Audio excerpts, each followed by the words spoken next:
Você encontrou? Jonas, capítulo 1, versículo 1, até o versículo de número 3. Diz assim a palavra do nosso Deus. Veio a palavra do Senhor a Jonas, filho de Amitai, dizendo: Dispõe-te, vai à grande cidade de Nínive e clama contra ela, porque a sua malícia subiu até mim. Jonas se dispôs, mas para fugir da presença do Senhor, para Tarsis, e tendo descido a Jope, chegou o navio que ia para Tarsis, pagou, pôs a passagem e embarcou nele para ir com eles para Tarsis, para longe da presença do Senhor. Até o versículo 3. Jonas, o livro de Jonas, ele é um livro do período do reinado de Jeroboão II. Jonas é contemporâneo ao rei Jeroboão II. O reino de Israel, o reino do povo de Deus, tinha se dividido em dois reinos. E o reino do sul e o reino do norte. Jonas fazia parte do reino do norte. E Israel. E este reino foi o reino que mais perdurou. O reino de Judá, por exemplo, na época em que Jonas era vivo, os profetas menores, como Obadias e Amós, lá para o reino do sul, o reino de Judá, profetizaram contra, e o reino de Judá já sofria por desobedecer a Deus e já estava padecendo nas mãos dos inimigos. O reino do norte ainda não. O reino do norte prosperava. O rei Jeroboão II, por exemplo, ano 400 para frente, ele reinou 41 anos. E você vai encontrar essa passagem, a única passagem do Antigo Testamento que vai falar de Jonas, que é essa passagem histórica, no segundo livro dos Reis, no capítulo 14, a partir ali do versículo, o nome de Jonas vai aparecer no versículo 25. Mas olha que interessante, Deus usou o profeta Jonas, lá no reino de Israel, o reino do norte, para profetizar que Israel iria expandir o seu território, ia progredir territorialmente. Deus usou o profeta Jonas para dar essa profecia. Eu acho que vale até a pena eu fazer essa leitura, lá de 2 Reis, capítulo 14, verso 25, que diz assim: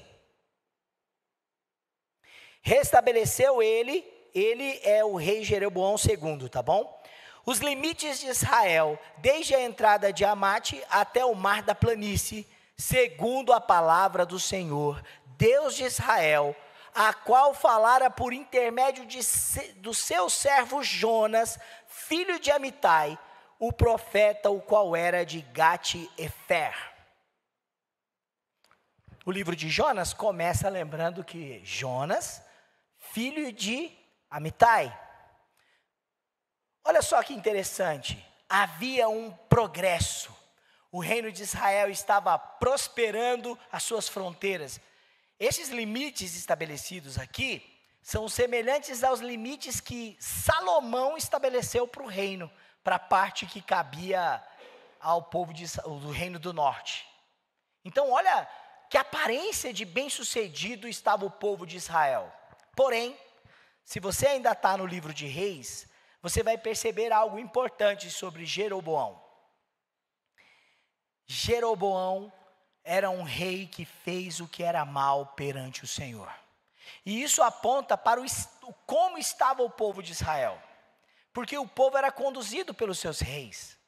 O versículo de número 24 vai dizer: fez o que era mal perante o Senhor. Havia um declínio espiritual. Embora o juízo de Deus ainda não havia chegado a Israel, o povo estava em declínio espiritual, a liderança do povo estava em declínio espiritual. E embora houvesse prosperidade e crescimento expansivo do reino, havia diminuição da verdadeira espiritualidade. havia diminuição do verdadeiro temor a Deus. Mas havia um espírito nacionalista entre o povo de Israel. Judá havia caído, mas Israel era o escolhido do Senhor. Deus abençoava Israel, então eles relaxaram na vida espiritual.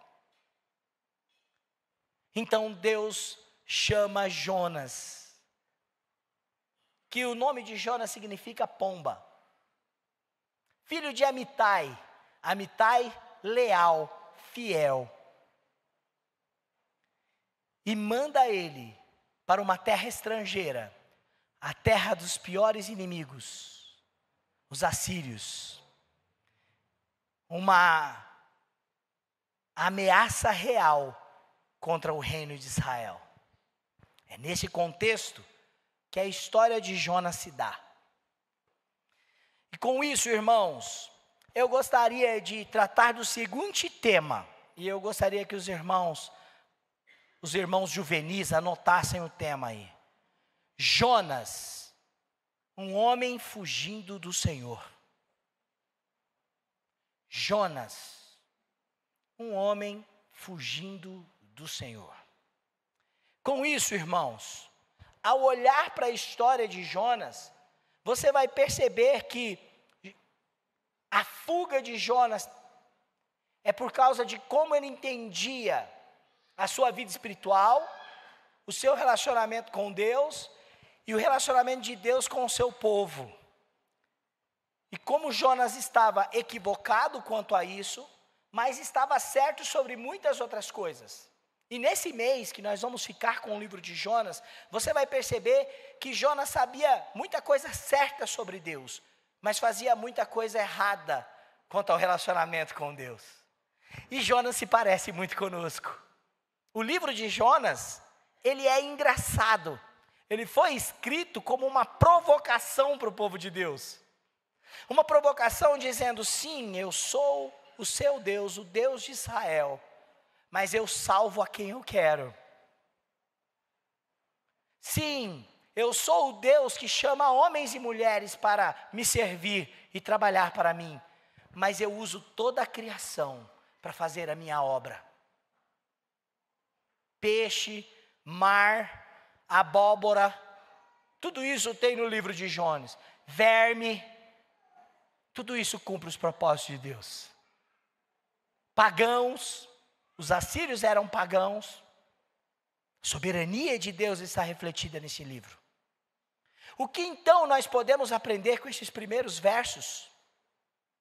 Com Jonas, um homem que está fugindo do Senhor. Será que isso também pode acontecer conosco? Será que eu e você também podemos ter pensamentos corretos sobre Deus e mesmo assim fugir dele? Será que aquilo que nós pensamos sobre Deus e o nosso relacionamento com Ele está tão equivocado?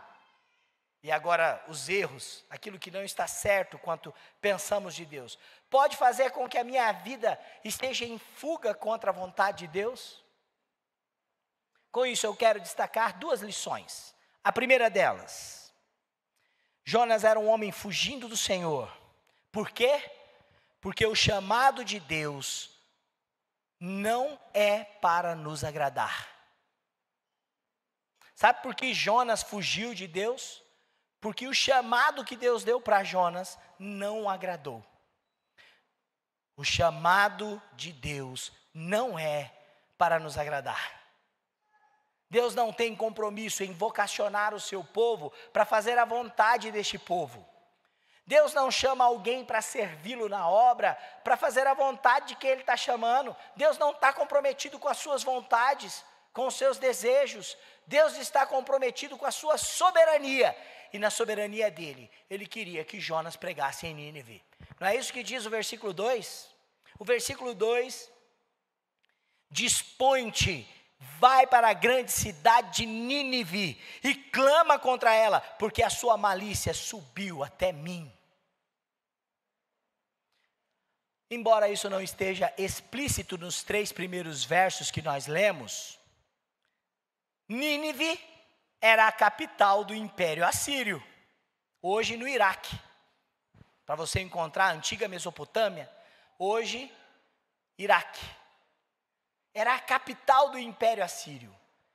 E era um império forte, numeroso belicamente, poderoso economicamente.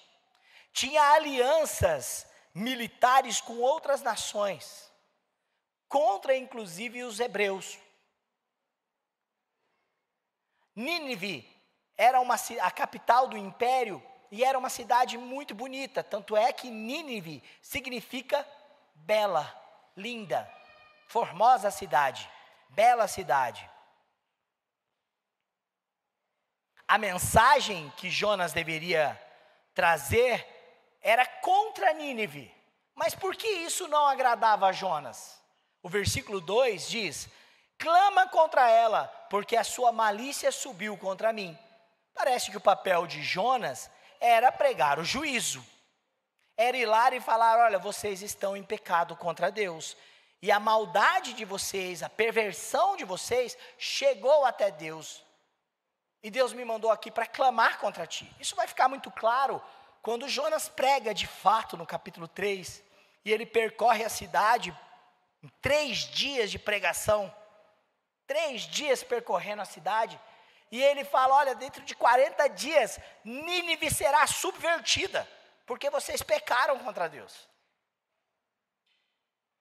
Observe que a mensagem era forte, era pesada, mas era uma mensagem de arrependimento. E é isso que a Bíblia faz conosco.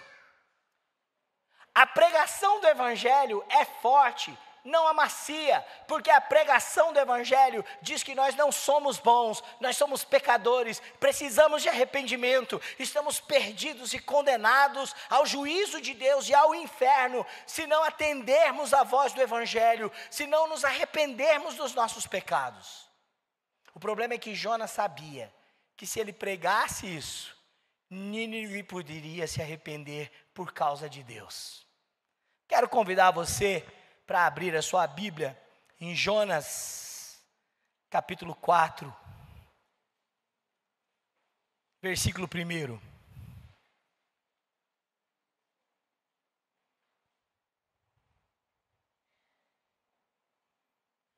Olha o que Jonas vai falar para Deus.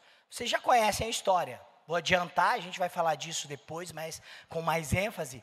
Mas no capítulo 4, Jonas já pregou. E a cidade de Nínive se converteu, se arrependeu dos seus pecados. As pessoas lamentaram, vestiram roupas de saco, sentaram sobre a cinza. O rei de Nínive desceu do seu trono, se humilhou, fez um decreto para humilhação e arrependimento diante do Deus de Israel. Jonas não queria isso. Jonas não queria que os seus inimigos se convertessem. E aí olha o que Jonas vai orar. Com isso, desgostou-se Jonas extremamente e ficou irado. Versículo 2. E orou ao Senhor e disse: ah, Senhor, não foi isso que eu disse, estando ainda na minha terra? Por isso me adiantei fugindo para Tarsis. Por que Jonas fugia do Senhor?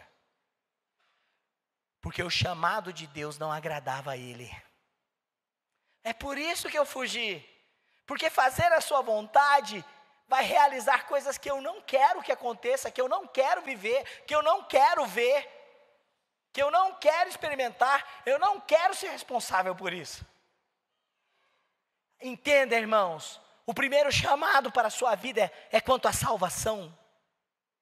Isso faz com que você morra para o mundo, morra para o pecado, morra para si mesmo. O chamado do Evangelho é de morte. Morrer para este mundo, morrer para o pecado e viver para ele.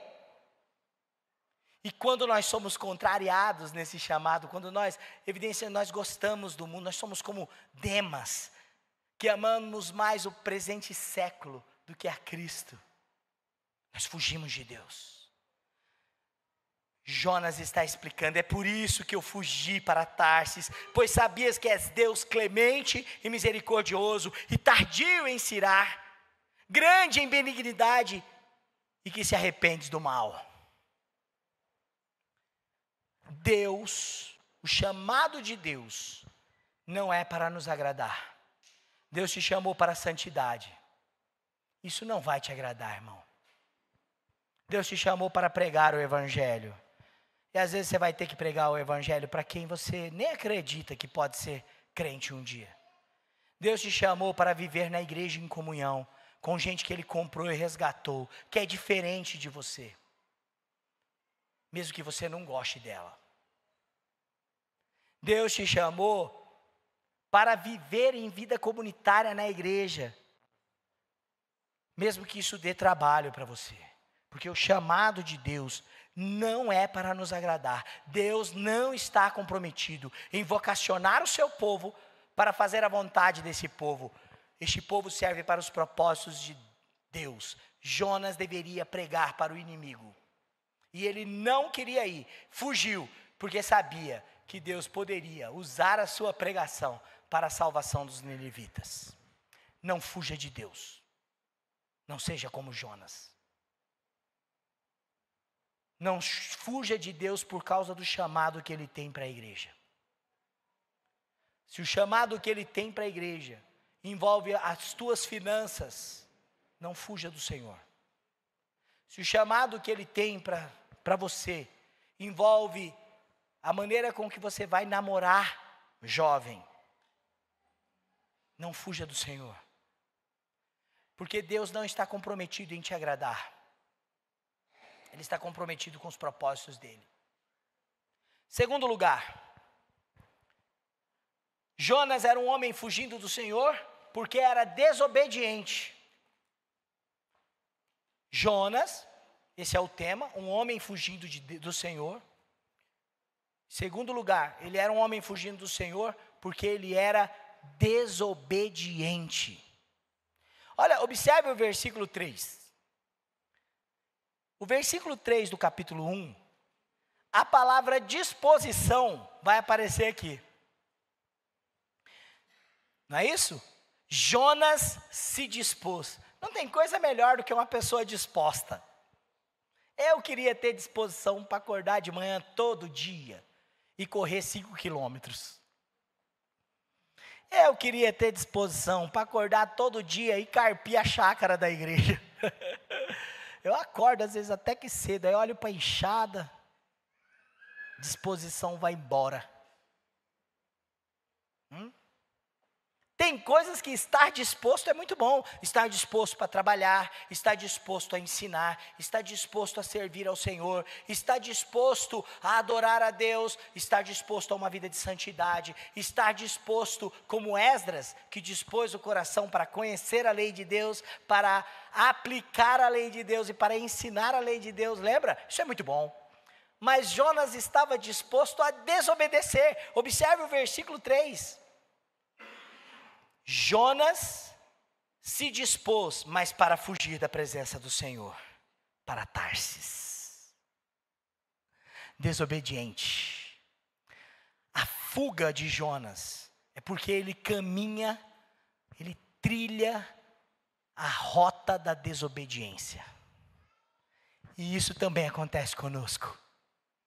Deus mandou, vai para Nínive, e ele se dispôs para ir para Tarsis,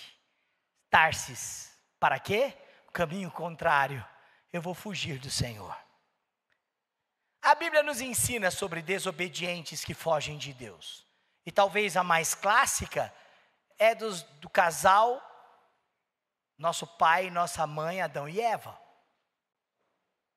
No jardim, Deus falou, não comerás da árvore do conhecimento do bem e do mal. Porque no dia que vocês comerem, vocês morrerão. Eles foram enganados pelas serpentes, mas seduzidos pela sua própria concupiscência. E aí, irmãos, comeram do fruto. E logo que comeram do fruto, Gênesis, capítulo 3, versículo 8, vai dizer que no finzinho de tarde, Deus apareceu, como de costume. E Adão e Eva fizeram o quê? Se esconderam. Eles se esconderam. O caminho que o desobediente, que a pessoa que foge de Deus usa, é a desobediência. O caminho que a pessoa que está fugindo de Deus usa, é a desobediência. Jonas dispôs o coração para fugir do Senhor. E isso me faz lembrar de uma pergunta. E eu pergunto para os juvenis, pergunto para a igreja, para os adultos. Se desobedecer a Deus me coloca no caminho de fuga, é possível fugir do Senhor? Jonas conseguiu escapar de Deus? A gente não leu o versículo 4, mas Deus furiosamente encontra Jonas dentro do navio, no meio de um mar, e traz uma terrível tempestade. Nós vamos falar sobre isso domingo que vem. Mas a pergunta continua: se eu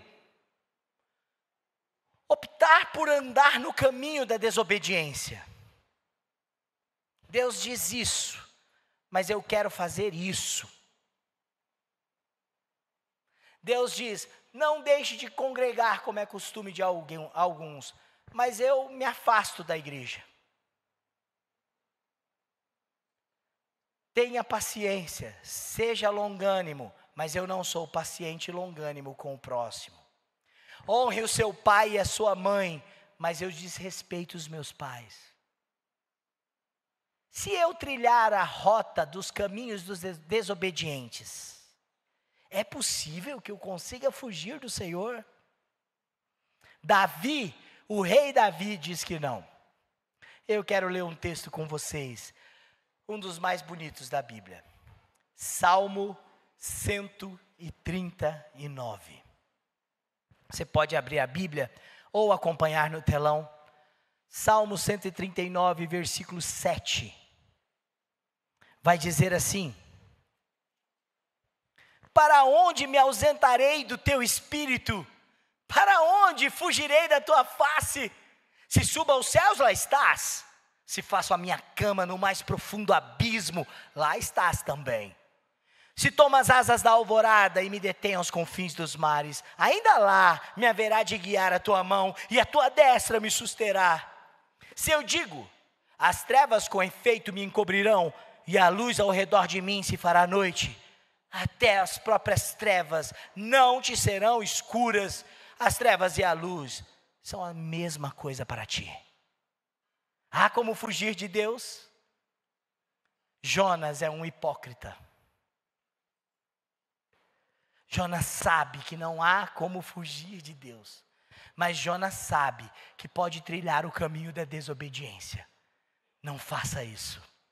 Quando a tempestade chegou, quando o mar ficou bravio, quando ele dormia o sono da inconsciência e foi acordado, ele sabia que tudo aquilo era por causa dele.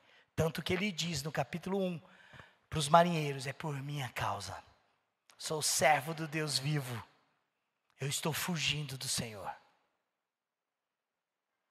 Não trilhe o caminho da desobediência. Não seja como Jonas. Por quê? Jonas investiu na desobediência. Observe nas expressões do verso 3, ele foi até um porto chamado Jope. Ele pagou uma passagem, ele investiu financeiramente no erro. Ele gastou dinheiro, seus próprios recursos para comprar uma passagem. O versículo 3 diz mais, que ele investiu a sua vida, ele entrou no navio e foi para Tarsis. Jonas investiu na sua fuga. Jonas era um homem que fugia do Senhor, e era um homem que investia no caminho que ele usava para isso. Ele investia na desobediência. Nós também corremos esse risco. Todas as vezes que investimos tempo em coisas pecaminosas, desobediências a Deus, todas as vezes que investimos recursos nossos em coisas que não vão beneficiar a nossa obediência a Cristo. Isso é possível, irmãos. Nós podemos fazer isso com bebida, nós podemos fazer isso com lazer, nós podemos fazer isso com entretenimento na nossa casa, nós podemos fazer isso até, irmãos, com o nosso tempo. Gastar boa parte do nosso tempo em coisas que não edificam, que não glorificam o Senhor, que não constroem na nossa casa e antes traz prejuízo. Um homem que decide se alimentar de pornografia. Ele está investindo tempo, recursos, desejos, vontades em algo que vai destruí-lo, destruir a sua vida sexual, destruir o seu relacionamento, destruir algo santo que Deus criou como sexo. Satanás, o diabo, odeia o sexo. E é por isso que ele o corrompe.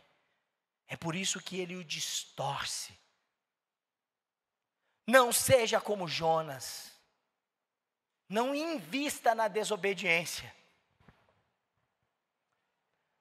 Vou para longe do Senhor. Você pode colocar o final do verso 3 no telão? Vamos voltar para Jonas. O versículo 3 termina dizendo a última frase. Ele foi para Tarsis, para longe da presença do Senhor. Espera, pastor, o senhor acabou de falar que não é possível fugir de Deus. Davi está dizendo que é impossível. Para onde vai se fugir? Deus está lá. Mas por que então o escritor do livro de Jonas vai colocar esse relato? Ele fugiu para longe da presença de Deus. Não é porque Deus não estivesse lá, Deus o encontra, Deus está lá, Deus vai ao encontro de Jonas. A história fala isso. Mas é para mostrar como Jonas estava agindo diante do Senhor. Jonas era um profeta do ateísmo prático. Ele sabia muitas coisas sobre Deus, coisas verdadeiras, a gente já viu aqui. Ele sabia que Deus é justo, misericordioso, que Deus, por causa da pregação do evangelho verdadeira, produz arrependimento e salvação. Jonas sabia muitas coisas verdadeiras sobre Deus. Mas aquilo que Jonas sabia não mudava a vida dele. Ele vivia como se Deus não existisse. Deus procura Jonas e fala: Jonas, vai para Nínive. E Jonas diz: eu faço o que eu quero. Eu vivo como eu quero. E eu vou investir nesse estilo de vida. É assim, irmãos. Todas as vezes que nós decidimos viver da nossa maneira. Para longe da presença do Senhor, é viver como Deus, é viver dizendo que acredita em Deus e que sabe coisas verdadeiras sobre Deus, mas vive como se Deus não existisse. Nós temos alguém no livro de Gênesis que nos ensina muito bem sobre isso. Caim, irmão de Abel. Caim foi alertado por Deus. Você vai cometer um erro. No versículo 14 de Gênesis 4, versículo 14, você vai encontrar um relato de Caim, que matou o seu irmão Abel, derramou o seu sangue. E o que Caim fez? Logo em seguida, no versículo 16 do capítulo 4, ele fez o seguinte: retirou-se Caim da presença do Senhor e habitou na terra de Nod, ao oriente do Éden. Significa que Deus não sabia onde Caim estava, que Deus perdeu o controle e não tinha mais o GPS, o chip sobre onde Caim estava. Significa que Caim viveu como se Deus não existisse. Longe do seu amor, longe da sua presença, longe da sua vontade, longe da sua orientação. Nós também corremos esse risco. Assim como Jonas, podemos trilhar o caminho de fuga mais fácil, o caminho da desobediência. E ele vai nos levar para uma vida que sabe muitas coisas sobre Deus. Mas afinal de contas nós podemos dizer: não, eu sei sobre Deus, mas eu quero viver do jeito que eu quero. Eu vou investir nisso. Foi o que Jonas fez. Mas Jonas também aponta para Cristo, como antítipo, como o contrário. Cristo está presente em Jonas. Sabe por quê? Cristo se agradou em cumprir a vontade do chamado do Pai. Ele diz no Evangelho que a vontade dele, que a alegria dele, o prazer dele era fazer a vontade do seu Pai. E essa vontade o levava para a cruz. Jesus estava comprometido com o seu chamado.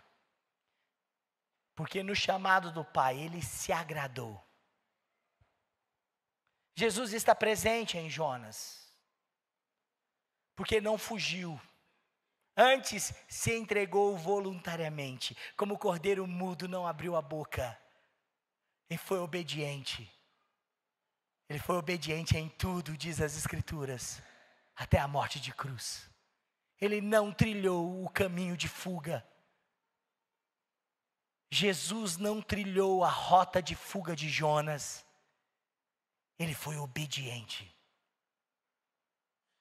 Nos amparemos em Cristo, que cumpre o seu chamado vocacional, fazendo a vontade do Pai, que trilha o caminho da obediência, e por isso não foge, não fugiu do sinédrio, não fugiu da cruz, por isso ele é digno, ele é o nosso Senhor. Não se coloque como Jonas, um homem que foge de Deus. Vamos orar.